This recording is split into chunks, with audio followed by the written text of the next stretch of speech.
Before we get started with today's interview, just a quick reminder, click the thumbs up, make sure you subscribe and ding the bell so that you don't miss any of the great interviews that we have coming up. Now, on to today's interview. Welcome back, everybody. Today, my special guest is composer Dennis Alexander. His piece on the new National Federation of Music Clubs Festivals list is Creepers. You can find it in his book, Magical Overtures. Thank you so much for being here today, Dennis. Thank you, Sam. It's nice to be back with you. Indeed, it's great to see you again. So this piece is really, really fun. It's in 3/4 time. It's kind of creepy sounding. It has a little bit of mystery behind it, but it's kind of quirky and kind of fun too. It's not too scary. Talk to us a little bit about what inspired you to write Creepers and what this piece is about.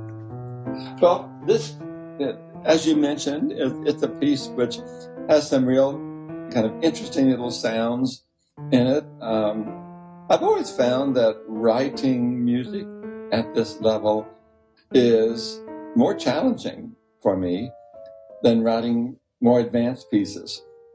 At this level, every single note has to be just right. You know, if you have something that's misplaced or a bad leap or an awkward chord or an awkward hand position somewhere, it just can really make it messy, you know, especially for the young students. So I'm really, really careful when I write music at this level because I want it to feel good in the hand, but I also want it to be fun to play and fun to practice. So that's always the challenge, I think, for every composer at this particular level. You know, people sometimes look at these pieces and they look easy and they think, oh, well, this wouldn't be hard to write.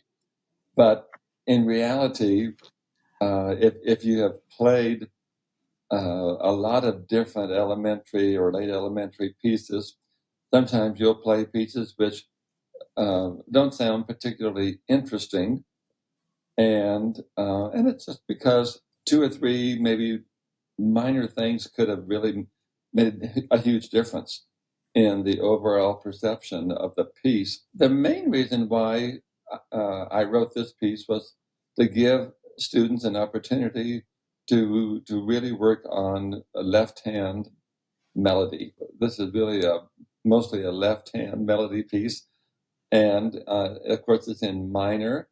And there's also all kinds of interesting articulations going on in this piece, which I think can be challenging for the young students. It's in a minor key, of course, right off the bat, because when we think of creepy or scary, we think of minor.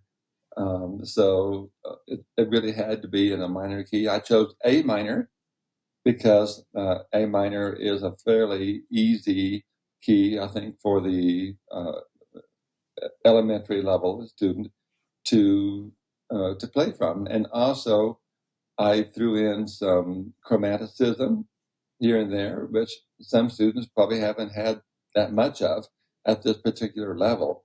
So there's all kinds of things going on in this piece, which makes it fun. It has a fairly wide range on the keyboard, but I just wanted a piece that I thought would be fun, different, interesting, that emphasized a lot going on in the left-hand melody and learning to create a better balance between the hands. That's always so important at this particular level. What are some of the ways that you help students to achieve that excellent balance between the hands and learn to bring out the left hand while keeping the right hand accompaniment really soft? Okay. Well, I can give you a good example right here of one way.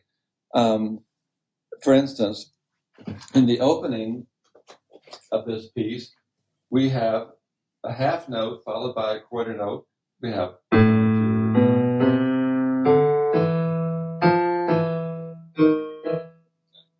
on the first or the second measure, when the right hand comes in on that little A minor triad with a staccato,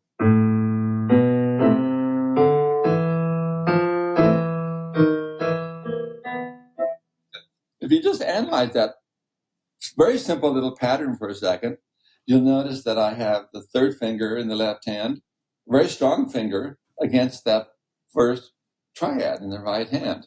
Okay, we have 5, 4, 3, 1, and then I had the thumb, in the fourth measure. So I'm using real strong fingers against that right hand chord. That wasn't just a mistake, okay? It wasn't an accident that I did that. I always try, especially at this level, to make things as easy as humanly possible to achieve. And then I also played that right hand chord, both of those little A minor triads, very staccato, okay? Which also, of course, makes it easier to get a left hand stronger sound, all right? So we have.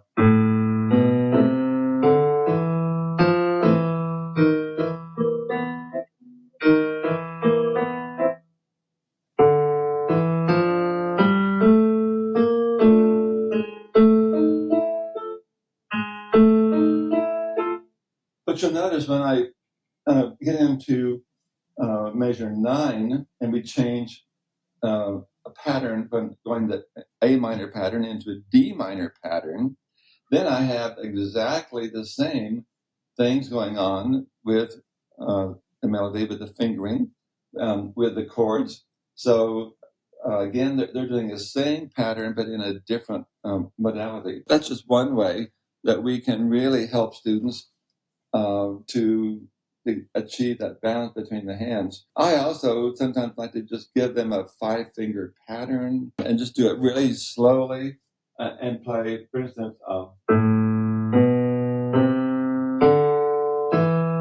play one hand non-legato or staccato. The other hand, I want to bring out really legato and smooth. I love how you have built all of these details into the piece, that it's so well constructed that you thought about making sure that we have a strong finger in one hand so that it correctly balances out the chords in the other hand. And I really love your suggestion about helping students to develop that independence between the hands and the independence of the touches by having them play something simple like a 5-finger scale with different touches at the same time. I think that is really, really great and really brilliant and super helpful too. Thank you so much for that. I don't know that it's particularly brilliant at all, but for me, it's just good pedagogy. Balance between the hands is difficult. It's much more difficult than many people realize. And then once I get past those first 16 measures, it was time to do something a little different, to add some interest to the piece. So then I go up to a higher register with a softer sound.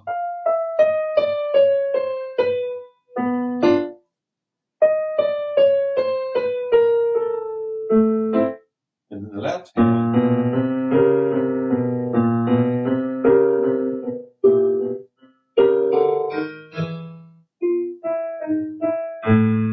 Right back to the beginning. So you've got all kinds of little different things going on here in different registers, chromaticism, interesting harmonies with that little pattern. Okay, whether it's on B flat or whether it's on E flat. I also want to mention, I think there's a mistake in the tempo. It's marked at 100 for the quarter note. I really like it faster than that. I like it about 160 or so for the quarter note. It shouldn't go too fast because then it loses its creepy feeling. But it needs to move along at a little bit more of a singing style. But if you're going to teach this piece, please, let it move along a little faster. Okay. That is excellent. Really, really cool. Is there anything else you would like us to know about creepers? There's a wide range of dynamics in this piece. There's everything from pianissimo to fortissimo. And the ending of this piece is marked fortissimo. I would want to make sure that your students really experience this.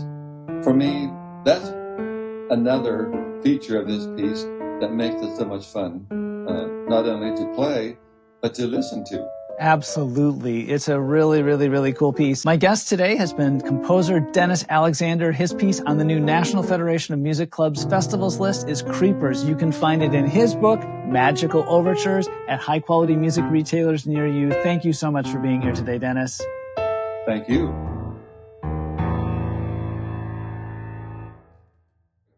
I have to tell you, I think it's amazing that we're wearing the shirts that we're wearing today.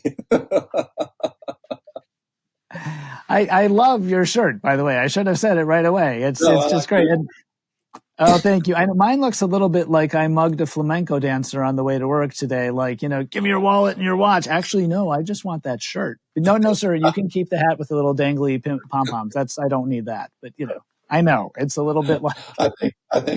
I think your viewers are going to be somewhat amused. It's like we told each other, we got to wear, this kind of a patterned shirt today for the interview. Yes, just so everyone knows, Dennis and I didn't call each other. We didn't coordinate, but it's